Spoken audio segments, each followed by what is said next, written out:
very good evening and welcome to Newswatch tonight, this 18th of October 2021. We're coming to you live from 28 Valley Road. Thank you so much for joining us as we give you the latest news making headlines in the country. I'm Tony Omondi and our sign language interpreter is Boniface Murithi. Our President Uhuru Kenyatta has urged Kirinyaga leaders led by Governor Anne Waiguru to unite and work together as a team to achieve faster development and prosperity for the county. At the same time, the president cautioned leaders against politics of deceit and empty rhetoric, saying good leadership emphasizes on peace, cohesion and unity of the people as enablers of development. The president spoke on Monday afternoon at the Sagana State Lodge in Nyeri County at a meeting with Kirinyaga County leaders ahead of Wednesday's Mashujaa Day celebrations at Wanguru Stadium in Mwea. Tunamshukuru Mwenyezi Mungu kwa kutupatia uwezo wa kuweza kuyatimiza.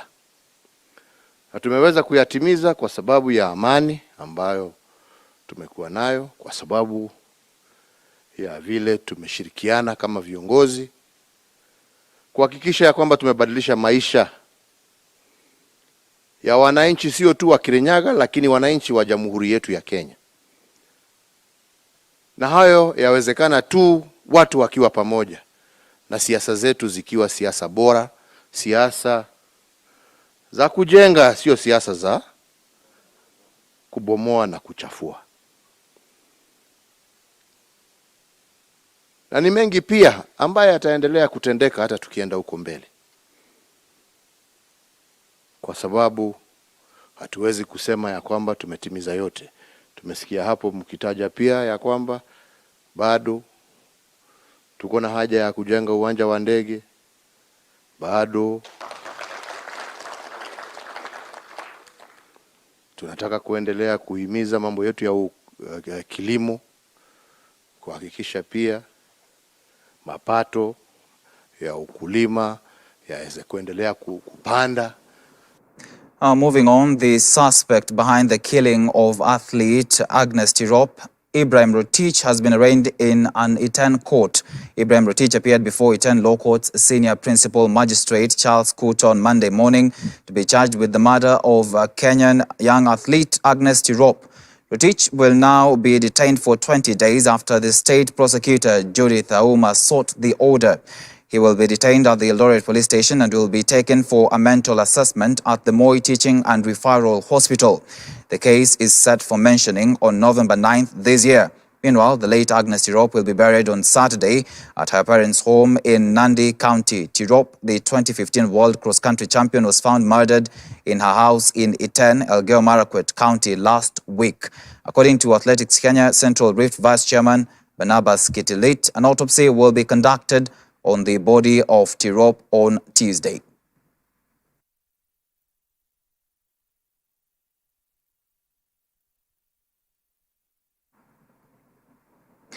Now, voter registration apathy continues with increasing calls by government through the IEBC to Kenyans eligible to take advantage of the month-long registration window issued a fortnight ago.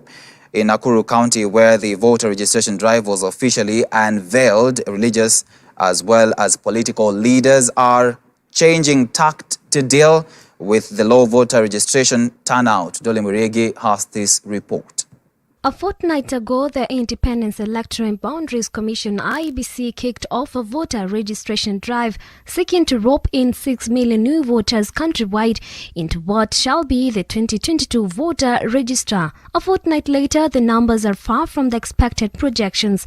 In Nakuru County, where IEBC launched the drive, the IEBC officials have to sit for long hours before signing new voters.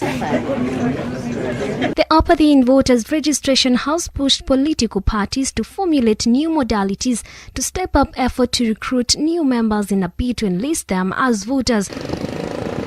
This situation has now resulted in churches taking a different twist on the matter. At the Metro Church, the host, Reverend Dr. Mike Brown, is cautioning his congregants eligible for voting but without valid voters' cards that they would risk missing out on some crucial church facilitation. Kwa hivyo kama unataka tukusaidie, chukua kura na uchukue kura hapa Nakuru. either east or west, lakini around, ndio ninaweza kunegotiate, tunaweza kuomba bursary. But for Bishop Jackson Maina of the Victorious Community Church, the complacency by some government agencies is dealing with emerging issues affecting the electorate, top among them the rising political temperatures, will play a big part that shall consequently result in IEBC missing the target.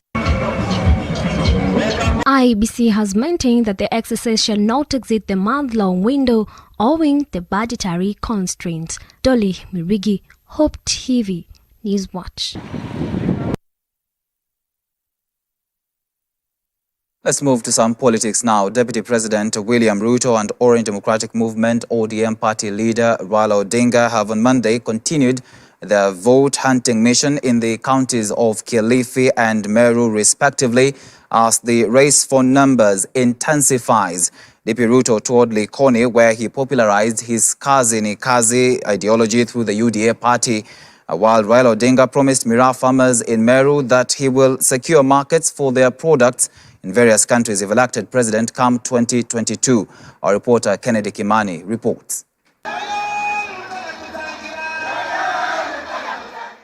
Deputy President William Ruto has on Monday continued on his mission to woo voters from the coast region as he toured the county of Kilifi. While addressing residents of Kaloleni in Kilifi County, Ruto said the conversation moving forward should be about reviving the economy by giving Kenyans jobs, but not politicians planning on amending the constitution so as to create positions of power for themselves. Ruto further assured aspirants of free, fair and democratic nominations in the UDA party. Tunakubaliana safari hii siasa ya Kenya haitakuwa ya viongozi na vyeo na mamlaka. Siasa ya Kenya safari hii itakuwa mambo ya mwananchi, ajira ya watoto wetu, biashara ya wafanyabiashara wadogo na kilimo ya watu wa kawaida. Ruto has said that Kenyans listed in CRB because of mobile loans need a fund that will empower them to do business without being threatened by debt collectors. Ruto further downplayed a proposal by ODM leader Raila Odinga to issue 6,000 shillings per month to the unemployed youths in the country, saying that handouts will not solve the unemployment challenges currently bedeviling the nation. Sisi tunasema tubadilishe uchumi kwanza jameni. Ndio watoto wetu wasio na kazi tuwatafutie ajira. Ndio hawa kina mama wanaohangaika, kama si jua ni mvua, kama si mvua ni askari, kama si askari ni Shylock, kama si Shylock ni Fuliza, kama si Fuliza ni CRB. Kwanza tuwasaidie wapate pesa ya kufanya biashara kwanza. Hii barabara Meru Maua mimi ndio nilitengeneza. Raila Odinga, who toured the vast Meru region, has however condemned Ruto's ideology on Kazi ni Kazi, saying that Kenyan youth don't just need jobs but meaningful jobs. Odinga further defended his proposed social protection fund, which aims to give a stipend of 6,000 shillings to vulnerable families, saying that it is achievable and will only cost the government 150 billion shillings. Nataka vijana wafanye kazi wa maana. Sio kazi ya kusukuma wilbaro. Nataka wilbaro. Nataka wilbaro.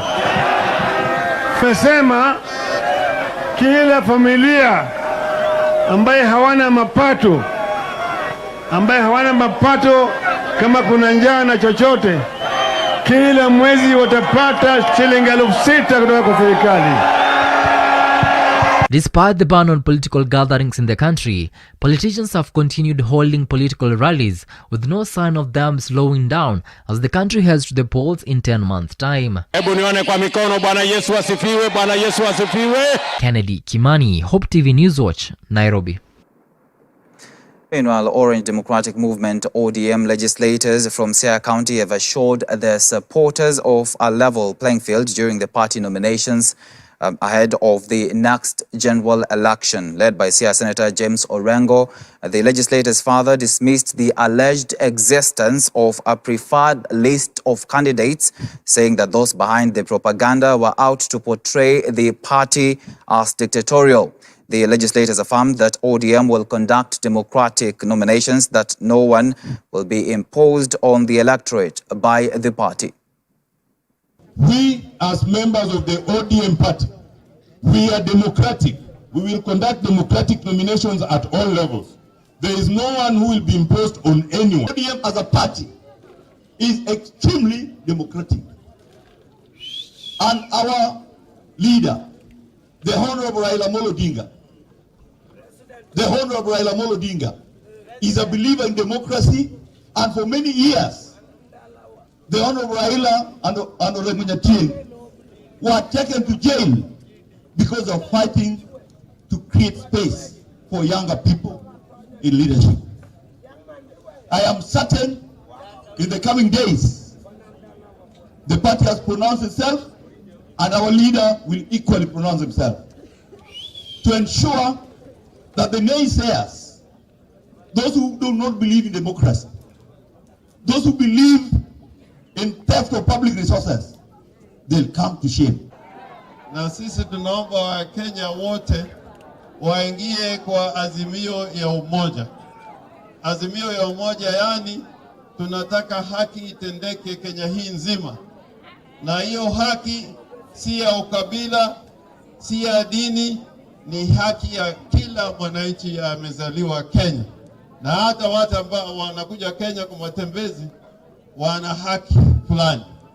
Sasa tunaomba kwa mwaka huu tushirikiane na Uhuru Kenyatta na Raila Amolo Odinga tufike msafara. Na hii msafara, ukiona Raila na Uhuru wameshikana pamoja kutoka kwa vyama tofauti, wakasikizana, wakasema hii ndio mwelekeo. Hiyo ni kufanya mambo ambayo tumeelezwa kwa katiba katika kipengele ya 10, yani uzalendo. Tuwe na uzalendo. All right, on that note, we want to get to our discussion tonight. We're talking about the succession politics, or the politics of 2022. And we have in studio tonight our special guest, who is Alex Mwadhi. Alex Mwadhi is a political analyst. And thank you so much for joining us on the show tonight. Thank you, and good evening, viewers. Now, we want to talk about what is happening, of course, in the country. We've seen the political atmosphere. The general election is just 10 months away. We've seen Ruto in the coastal region, and we've also seen Raila Odinga doing the other region in Meru and the wider Mount Kenya region. And probably what these presidential aspirants are doing, it's like there's something they're probably ignoring, and what I'll call auditing what they are inheriting.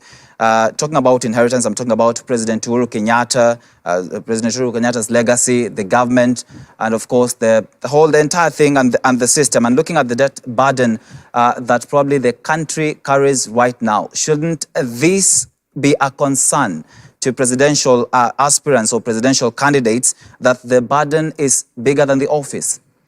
Ideally, that should be the case, but we've seen our politics over the years since we got independent in 1963, that politics has very little to do with what the other person has done, except when you want just to criticize them, but creating a propaganda that shows that you can do much better without consideration whatsoever of what the other person has done. To an extent that one of the presidential candidates have actually said that he'll give out 6,000 shillings to all unemployed people without really looking at the statistics of what unemployed people means. It's a huge number.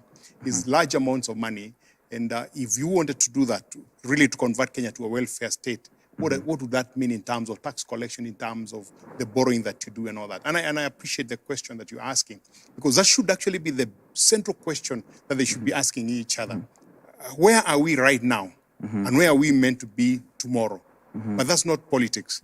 Politics is about propaganda and who can seduce the masses much more strongly. And that's why you've seen the euphoria and the movement to be able to draw as many politicians as possible.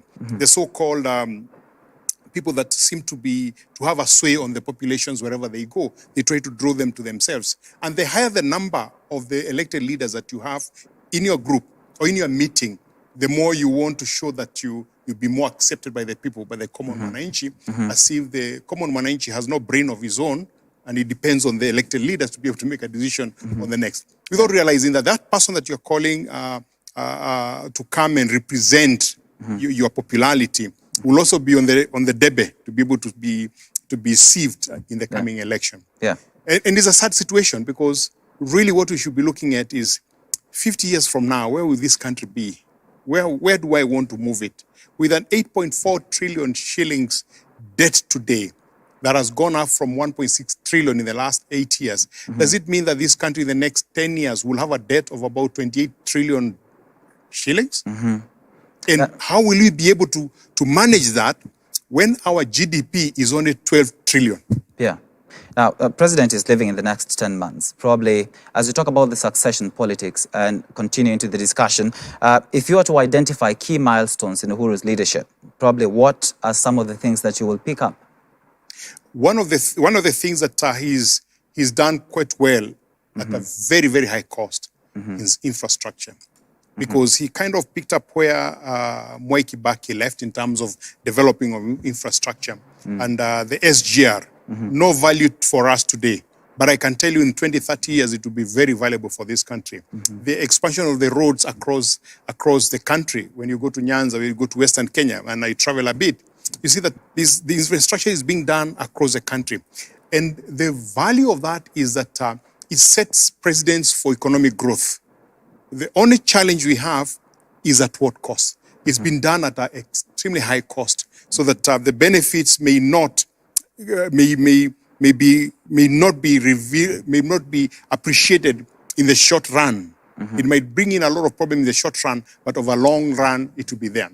One of the biggest failures is fighting corruption, because corruption remains the biggest animal this country has ever had.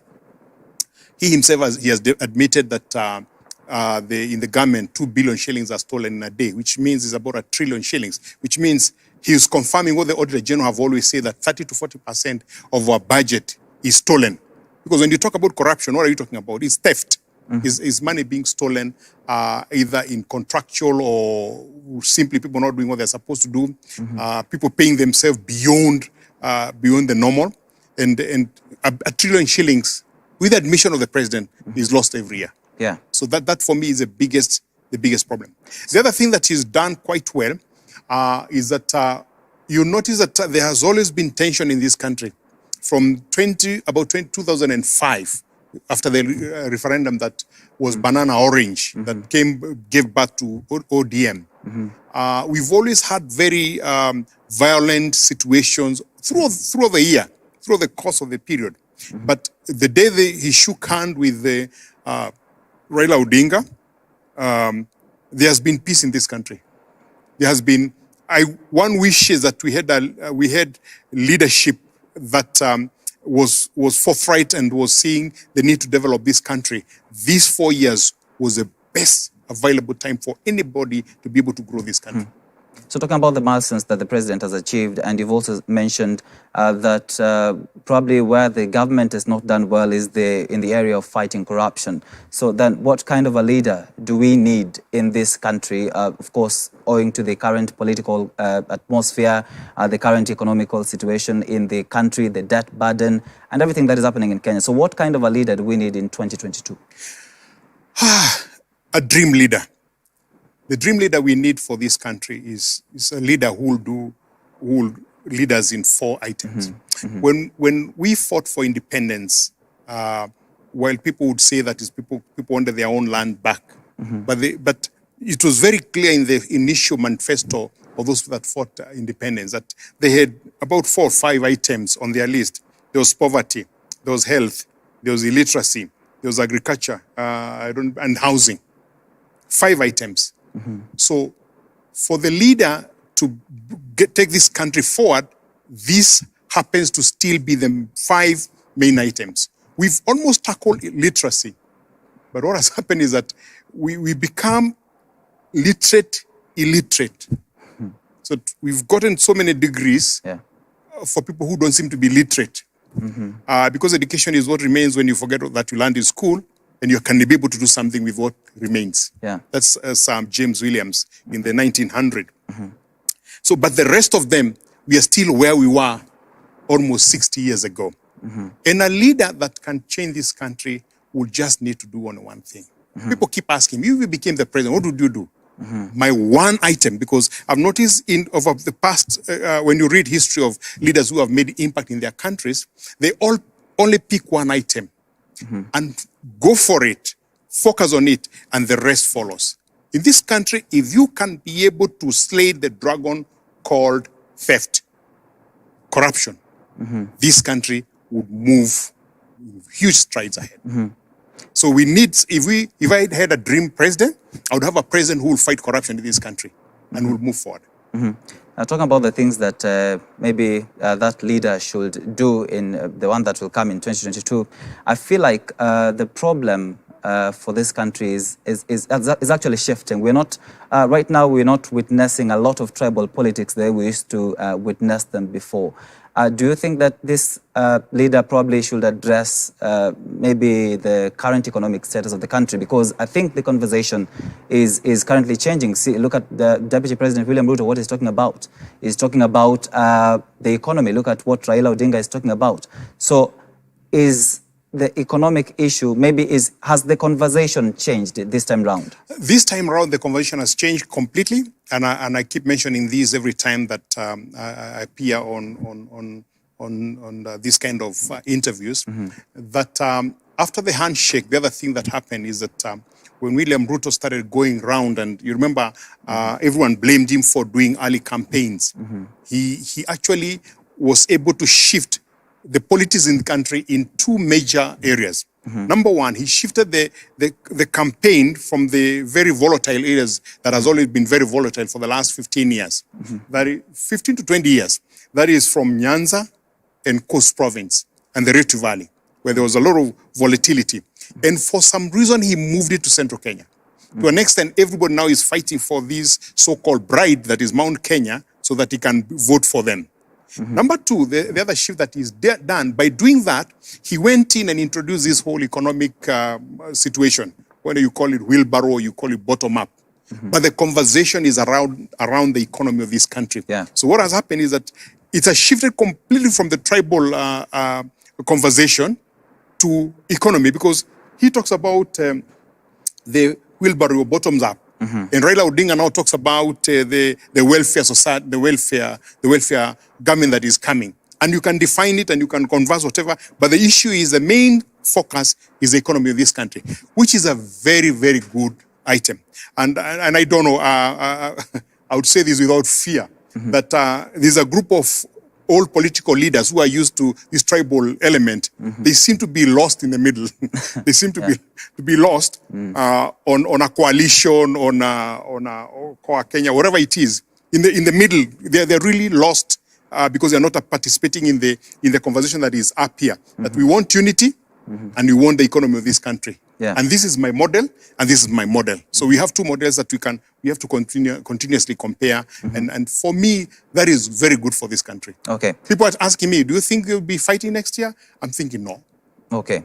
Let's now look at the division at the executive. Of course, talking about the president and his deputy, they've not been reading from the same script. We all know that. All Kenyans know that. And the working relationship since 2018 has drifted. So what does this mean for someone who wants to deputize someone in future, or consideration of a deputy president by a presidential aspirant as we move into the future? Because Raila Odinga is eventually going to choose a deputy, someone to deputize him, and William Ruto the same. Our politics has been about positions, getting into a political position. And that's why when Uhuru Kenyatta and Ruto became together and got tied together, it wasn't about ideology. It wasn't about a belief in anything. It's more of, let's get this leadership, let's lead this country. And if you remember, they had come up from a very difficult situation where they were accused at ICC. I kept saying falsely so, because if you look at the statutes, they were not the ones who were supposed to be in ICC, and I say that from day one. I argued with lawyers, and the fact of the matter is the document, they were not the ones supposed to be there. So wrongly accused, so that brought them together, and then this was a way to clean up that, and kind of got the victim advantage over everybody else, and actually won in 2 elections. Going forward, it looks like we may, I have to say that very strongly, we may have a situation where people will have an ideology, a thinking of what they want to do for this country. And that's why this economic conversation is very important. Am I doing welfare, or am I doing the bottom-up situation? If I'm doing the bottom-up situation, who is it that can agree with me in terms of that? But will it happen in 2022? No.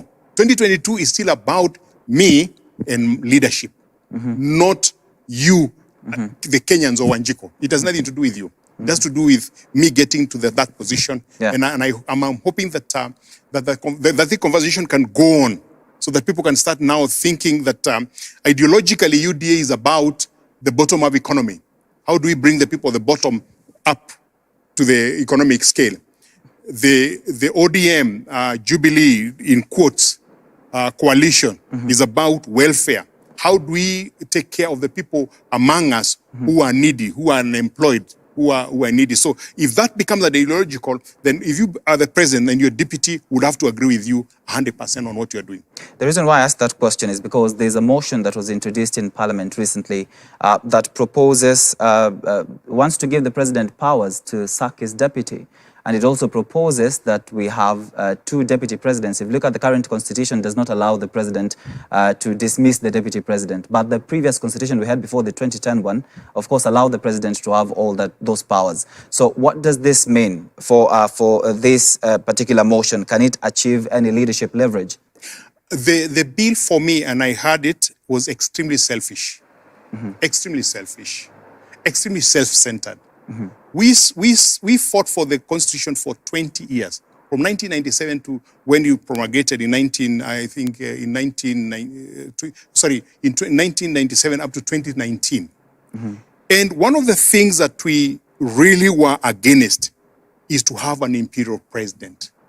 And that's why we said the deputy president should not be a sidekick of the president. He should be able to be independent. That when Ruto disagreed with Uhuru, he disagreed with him in principle, but each maintained his office. You can only remove him from the constitution. If we had the old constitution, Uhuru would have kicked out Ruto immediately. What would happen to this country? We go back to where we were, an imperial president.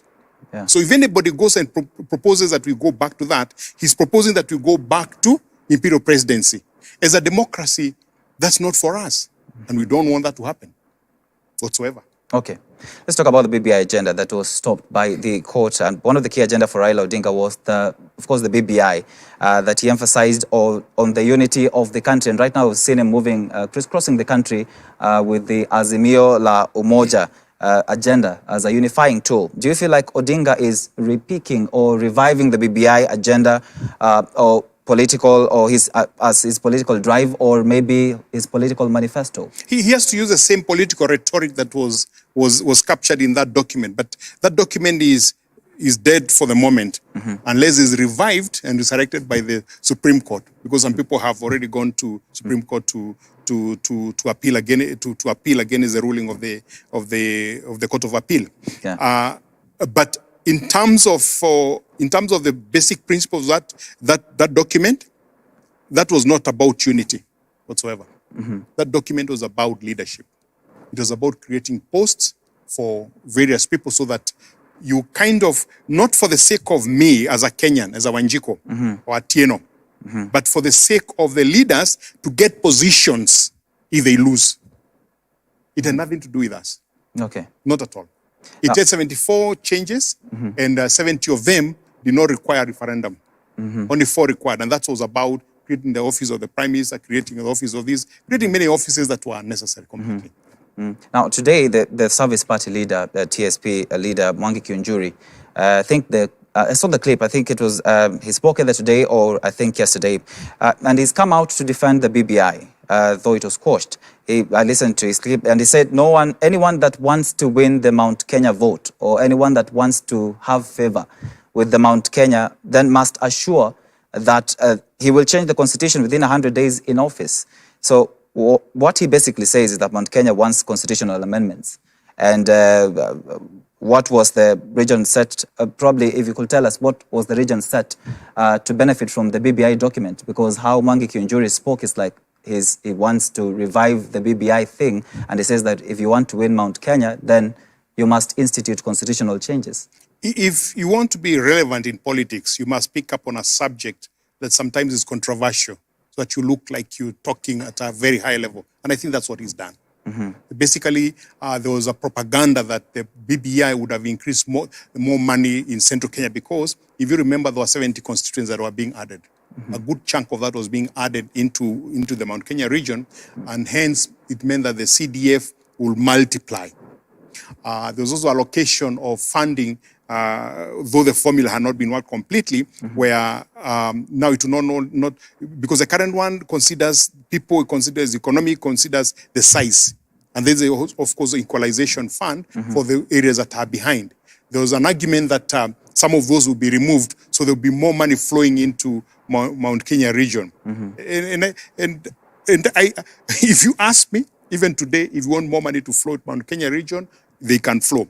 What people should be encouraged to do is to be producers of goods, not to sit back and hope that the government sends back more money to them. In fact, I've always said that, like the CDA they keep talking about, for me, it's not it's almost like a handout. Use that money to build more schools. Last week I was in Muranga in Kangema, and we were conducting a funeral in a school, Shishiro or something like that. And I can tell you that school is in shambles, man.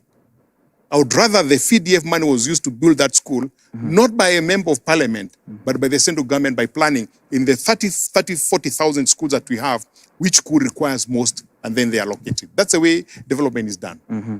Do you think the BBI will be revived post-2022, whether Ruto becomes the president, Raila, or any other person? Do you think constitutional amendments will come? For politicians, especially the old politicians, to remain relevant, they must speak on something that is big and controversial for them to be on the limelight. So expect that to happen.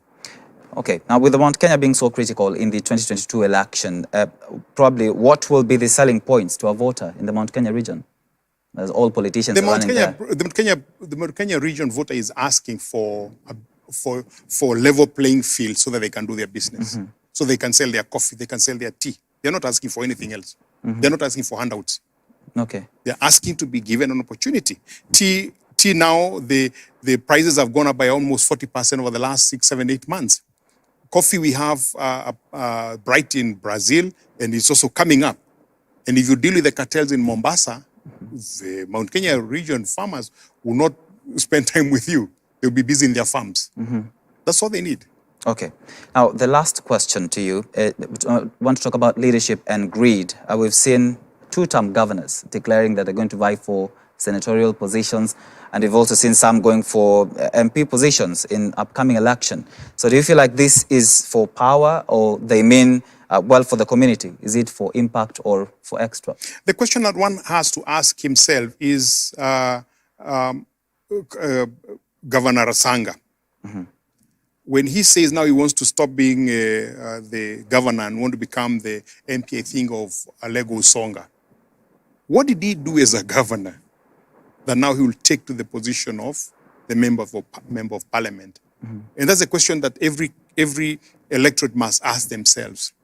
When you read stories about every single county and you see the sleaze that has been happening, the high level of threat, and it's across the country, and the amount of money that has been dispersed to each and every county vis-a-vis the development that has come out, you're wondering, do you want this leader in any other position? And I'm not speaking about this Rasanga. I'm using him as an example because he's the one that comes to my mind, that he's already declared that he wants to become a member of parliament. Others want to become senators and all that. Others want to become presidents, if you remember. Have they done that much for their counties that we are all celebrating and we want to give them more responsibility? I don't think so. It's political selfishness.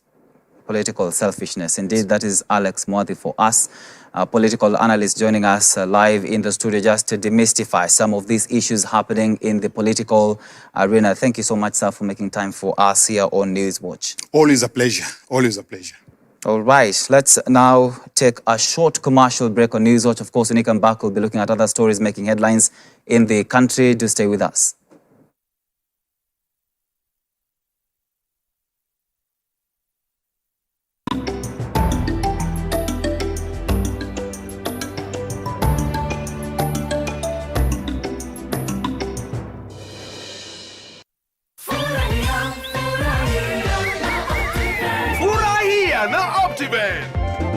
Dad! Gari mpya! Umetoa wapi gari mpya? Optiven wametusort. Optiven?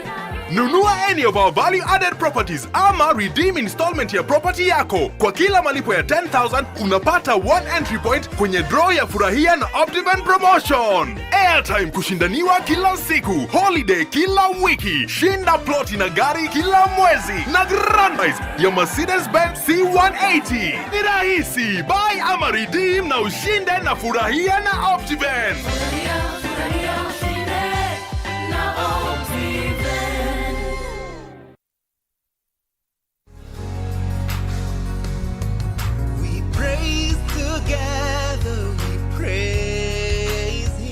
Whether you are fat or thin, and for me, I don't consider myself fat.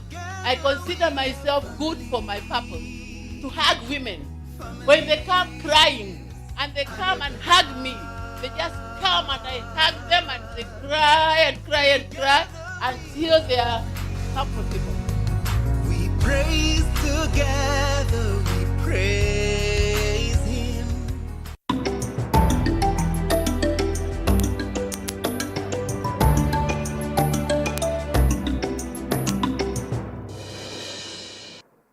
Welcome back to Newswatch. Health workers in Embu County have held demonstrations over failure by the county government to address their grievances as the strike entered the second week. The workers have accused the devolved unit of failing to heed to their complaints, ranging from non-remittance of statutory deductions to relevant institutions, partial payment of salaries, shortage of staff to lack of drugs and equipment in health facilities. The disgruntled workers staged a protest walk from Embu Teaching and Referral Hospital to the county offices, bringing traffic to a standstill on the busy Embu-Meru highway. Waving placards and chanting slogans against Governor Martin Umbora-led administration, the workers who later camped at the county offices demanding to be addressed vowed to continue with the strike until their grievances are met.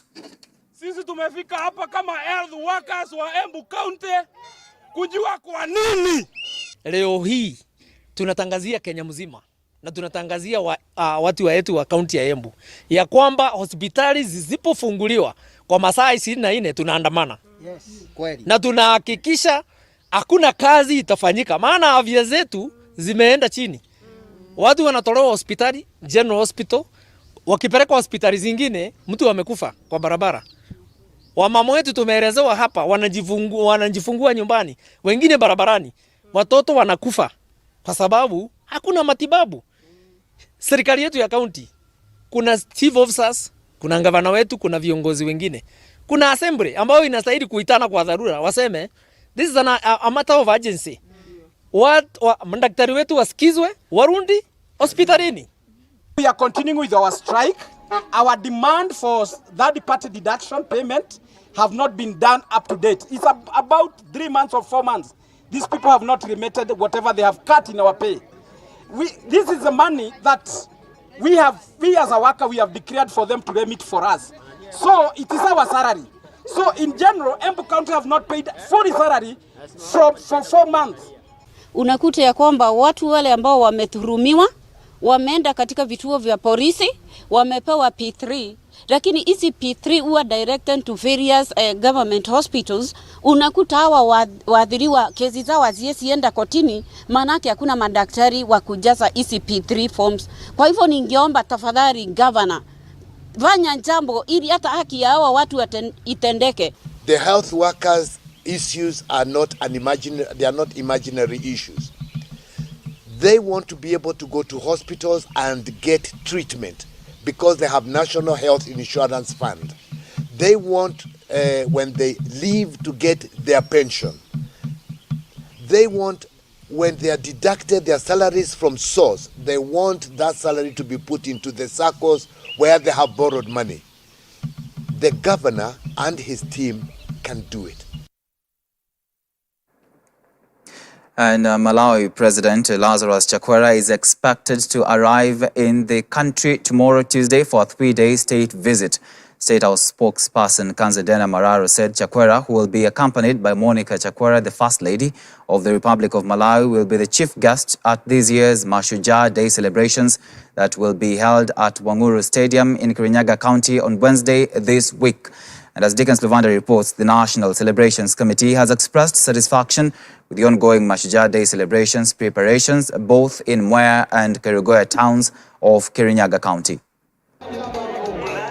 Malawis President Lazarus Chakwera will be the chief guest in this year's Mashujaa Day celebrations that will be held at the Wanguru Stadium in Kirinyaga County on Wednesday this week. I, Dr. Lazarus Magathi Chakwera. President Chakwera, who was sworn in June 2020 as the President of Malawi, taking over from Peter Mutharika following a court ruling after a contested election, is expected in the country on Tuesday, October 19th.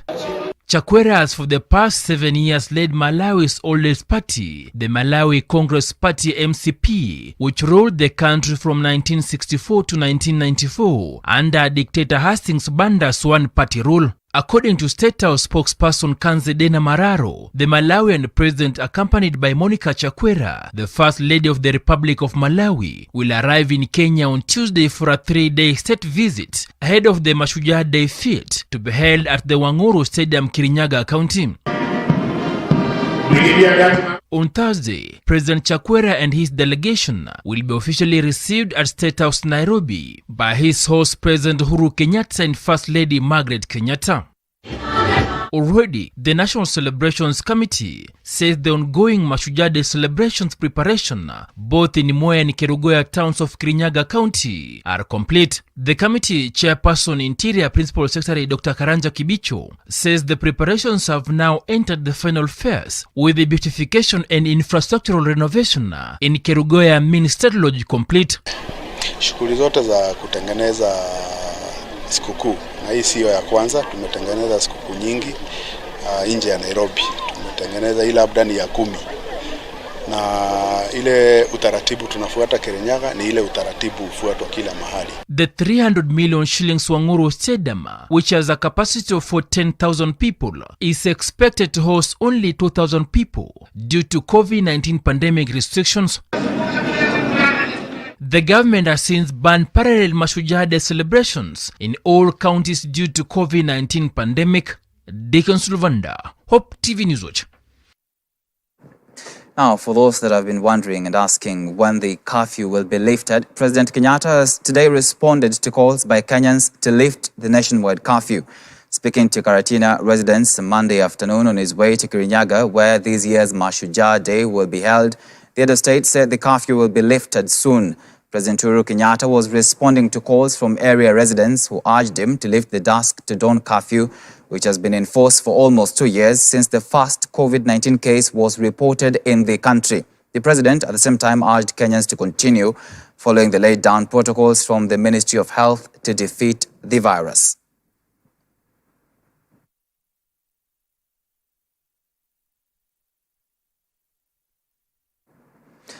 This year's Devolution Conference will be held from the 23rd to 26th November. This is according to the Council of Governors Chair Martin Wambora. The conference, which is the final one until the next generation of governors are elected, is aimed at taking stock of the devolution journey. Speaking in Nairobi, COG Chair Martin Wambora reiterated the Council's position on the proposal by the Commission on Revenue Allocation on Counties Funding. Grace Ongoi has the details. Under the devolved system of government. Ahead of the 7th and final annual Devolution Conference, which will be held on 23rd to the 26th of November 2021, before the next general election, governors have embarked on an initiative to document on the devolution journey that is almost 9 years now. Devolution has had its fair share of problems, mostly around healthcare. In the last almost 2 years since the country witnessed its first case of COVID-19, the situation has worsened, occasioned by the unpreparedness of counties to handle the pandemic. To ensure that counties could cope with the surge in COVID-19 infections at the onset, President Uhuru Kenyatta gave a directive that all counties were expected to have at least 300 isolation beds, a directive that was slowly implemented by counties.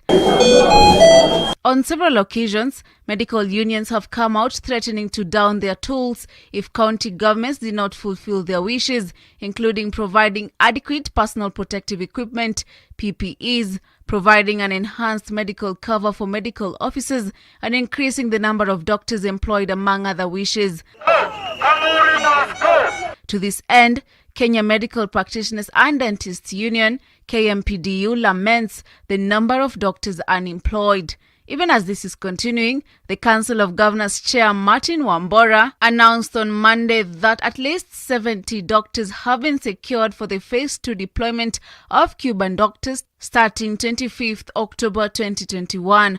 The governors affirmed that the Cuban doctors who have been met with mixed reactions are not taking up Kenyan doctors' positions. We are currently in the second phase of implementation of the agreement of the provision of health services by Cuban specialist doctors. So far, the Ministry of Health has secured 75 Cuban doctors in various specialties who have concluded the induction program at the Kenya School of Government. The doctors will be deployed in the counties from 25th October 2021. In order to meet the demand, more specialists will be sourced from Cuba and will arrive in the country in due course. Among the reasons that the governors have cited for not working at maximum speed is delay and insufficient funding from the Treasury. County governments which have a sour relationship with Treasury have for a second time reaffirmed their stance that the Commission on Revenue Allocation (CRA) should review upwards the county equitable share to reach the 35% as provided in the Constitution.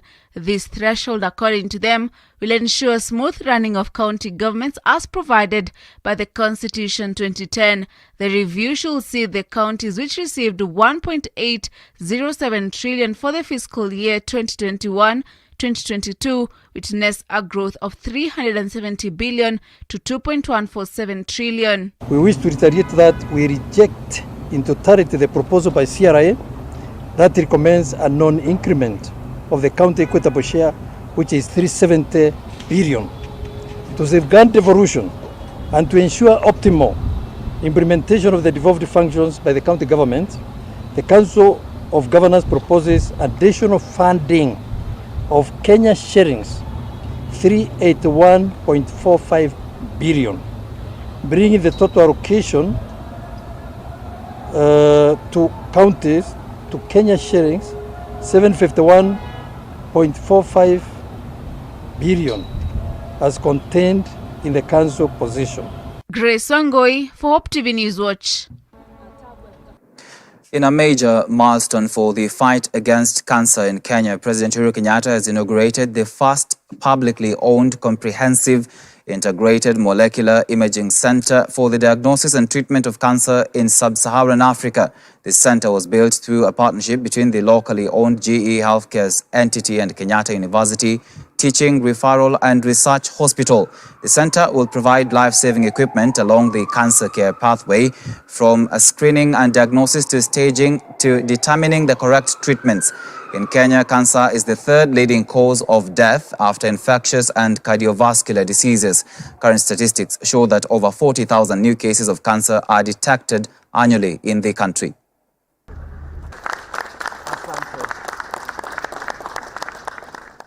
This is a molecular imaging center that has been equipped with GE technology.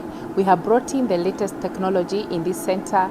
We have a SPECT CT, PET CT, cyclotron, and other equipment like the MRI, CT scan machine that will help support cancer diagnosis in Kenya. Patients historically would have to leave this area, go to other countries, and go to overseas facilities to be able to get this level of care.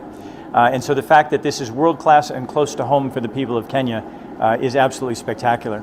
This is the first publicly owned nuclear medicine facility, which is really groundbreaking for Kenya and for the East Africa region.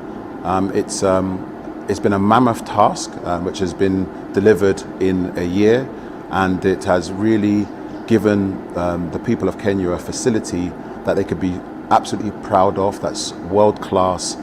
So today, ladies and gentlemen, we are not only officially opening the Integrated Molecular Imaging Center, but also the Integrated Molecular Imaging Center Hospitality and Accommodation Center.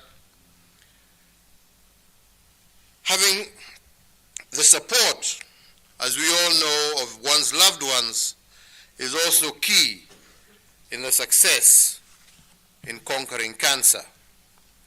This Hospitality and Accommodation Center will ensure that families can stay close to their loved ones receiving treatment here, while also providing accommodation for outpatients from far afield as they await subsequent rounds of treatment, eliminating the need for long back and forth journeys that levy a heavy toll on their health and also their recovery. With that, let's take another short break on Newswatch. When we come back, we'll be looking at what is happening in business and sports. To stay with us.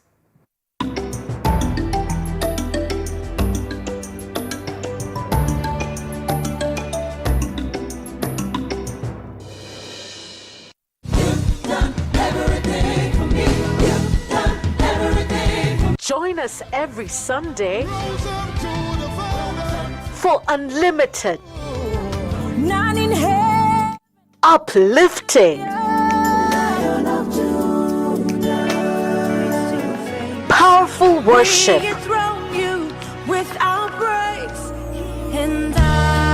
only on Extended Worship.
Let's continue with business news. Malindi women beach operators have begun making bar soaps from local natural ingredients to cushion them against the COVID-19 pandemic, which has highly affected the tourism sector in the resort town. The Bahraini women group has been depending on tourism to get income, but since the pandemic struck, tourism sector has been doing badly, forcing them to come up with survival tactics. Initially, they began making jigs and hand-washing soap before venturing into coconut oil and bar soaps, all of which are sold locally to stakeholders. Hizi sabuni sahihi kuwa tayari hii sabuni ni mpaka kesho time kama hii itakuwa imekauka vizuri. Tungeomba serikali hasa kwa wakati huu mgumu, tafadhali watuondolee hiyo license ya utalii huku kwetu. Waiwave mwaka huu watuondolee, wasituwekee charges ambayo hatuwezi lipa, hakuna kazi kabisa. Hata tunaomba wakati nasikia kuna pesa za talanta.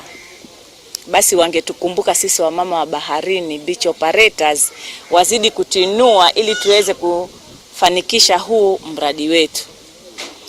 Tumesikia raha leo, serikali pia imetutembelea.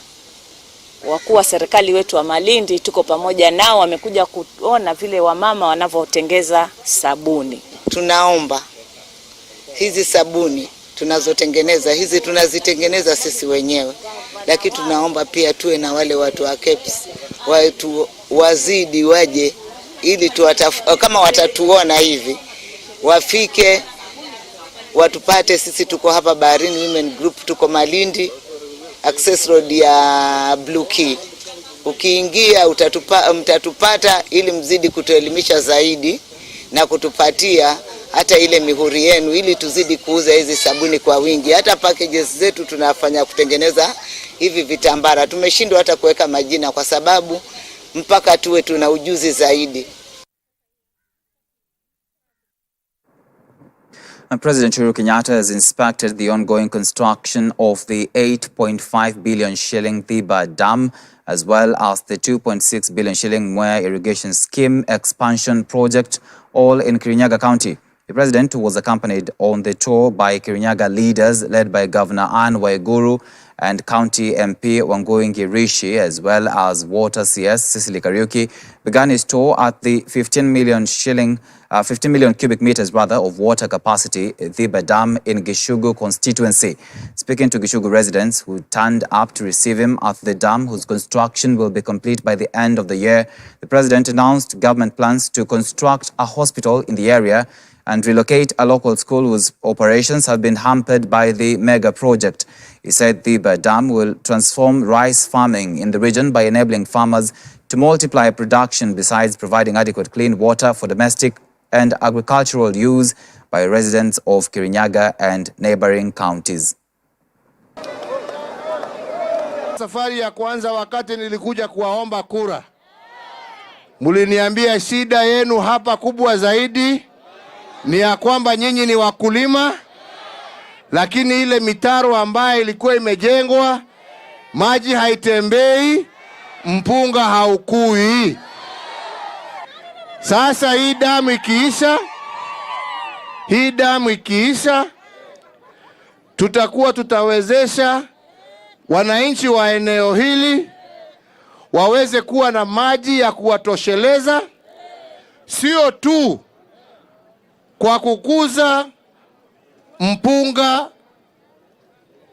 mara moja kwa mwaka. Tunataka sasa wananchi wa Mwea wawe wanakuza mpunga twice a year, mara mbili kwa mwaka. Kenya Electricity Generating Company PLC KenGen Managing Director and CEO Rebecca Miano has been named among top women CEOs leading business in Africa. Miano was named among a pool of top 50 women comprising of chief executives, division heads and regional managers who run over 1,400 companies sampled by Africa.com for the definitive list of women CEOs in Africa 2021. In a comprehensive list featuring 22 CEOs from companies listed on all the African stock exchanges with a market cap of over $150 million, Miano featured in position 18 with a record of managing a company with a market capitalization of $275 million. Other key women business leaders from Kenya featured in the list include Diamond Trust Bank DTB Group CEO Nasim Devji. Speaking after the announcement, Miano said she is deeply touched, honored and pleasantly surprised to receive the recognition, featuring alongside some of the most inspiring and outstanding leaders across Africa.